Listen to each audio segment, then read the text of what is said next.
afternoon, Mr. Tan. I understand you're all set to go, but before you go, I'm just gonna need to cover some things with you, some discharge stuff. I also have your final orders and then some medications to go over, as well as a procedure that you'll be doing at home for your bladder. So let me take a seat real quick, gather my stuff. All right. The first thing I'm sure, has talked to you about is discharge with home health. They're basically going to be helping you with your AM care, which is going to be showering, changing, personal hygiene, and things like that.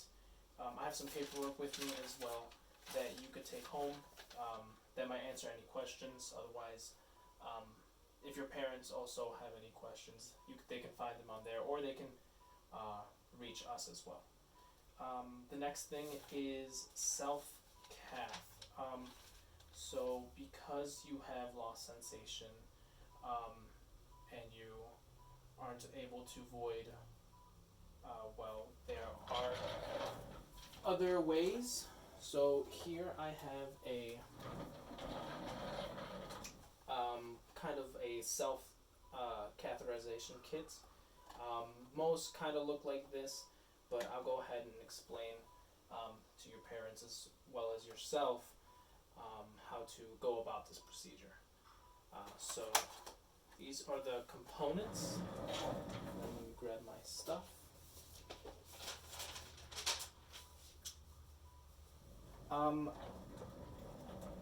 Before you get started with the procedure, the first thing you need to do is wash your hands and get clean, just as to not expose yourself or your body to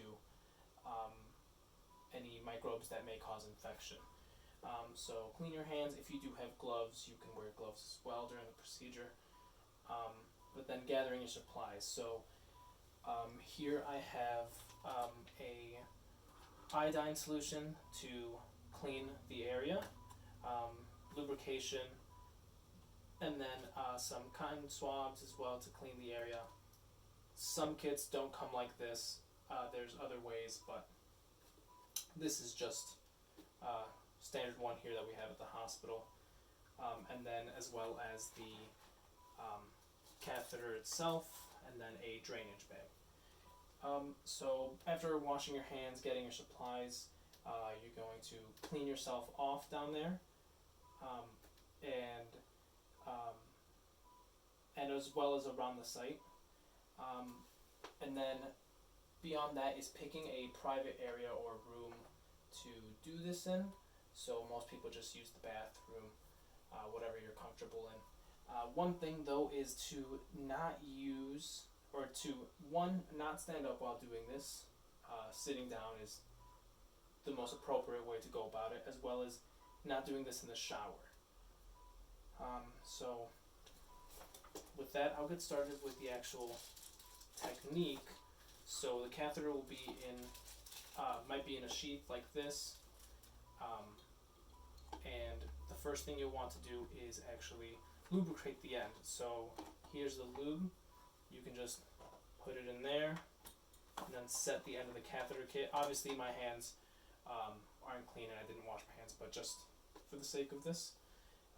And then beyond that, you aim your penis downward at a 45-degree angle, and then you grab the end, the lubed end, and then you insert it ever so gently and slowly. This won't be very comfortable. You might feel a little bit of pain, but you go ahead and go through with it. Just slowly again, gently. You push until you see urine come out, and it'll either be, certain kits are different, it'll either go ahead and go into a drainage bag, which you can empty, or it'll just be the end of the catheter, or the end of the catheter, and then it'll just be an end port which you can aim towards the toilet and then just empty it, such as that. After all the urine has stopped flowing, you can go ahead and slowly take out the catheter, and then because this is going to be, because your doctor has ordered for you to do this every 4 hours, I believe, according to the order.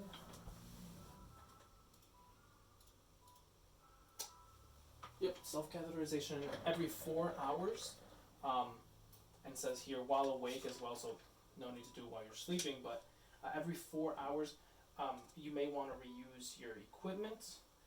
I suggest cleaning with soap and water, and then letting it air dry, storing in a Ziploc bag or a clean storage container, and then reusing it such as that. After the procedure is done, go ahead and just wash your hands afterwards. And then if you know anything different in your urine, like blood, or if it's cloudy or anything like that, let us know. I do have another packet on that as well. Here, I'll just get that out for you if you need to take a look at it. There you go. And then that's just about it for that. So let me get these supplies out of the way. Okay.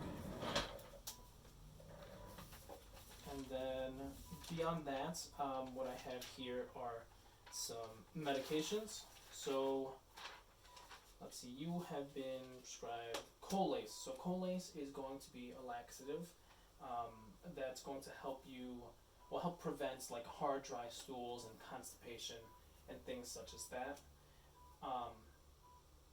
Some side effects about it, you might feel some cramping or maybe some nausea, but otherwise we just want to make sure that everything is flowing through you at a good rate. So the next thing is gabapentin. So it says you prescribe 600 milligrams 3 times a day. So this is going to help nerve pain from the gunshot wound, and then it'll just help it'll help the pain that certain other pain medications might not be able to treat. Each tablet should be taken 8 hours apart. And then if you are discontinuing the medication for any reason, make sure you discontinue slowly. So keep taking the medication, but don't stop abruptly, because it might cause some rebound pain, and we don't want that to happen, okay? Some side effects are drowsiness, confusion, and possibly depression, because it does work on the central nervous system, so it might slow you down a bit, okay? The next one is ibuprofen. This one is an NSAID for pain. It should be taken with food because it does kind of irritate the stomach a little bit. So whatever you can munch on or get a hold of at all, just make sure to take it with that. Some side effects are headache, loss of appetite, constipation, and increased bleeding time.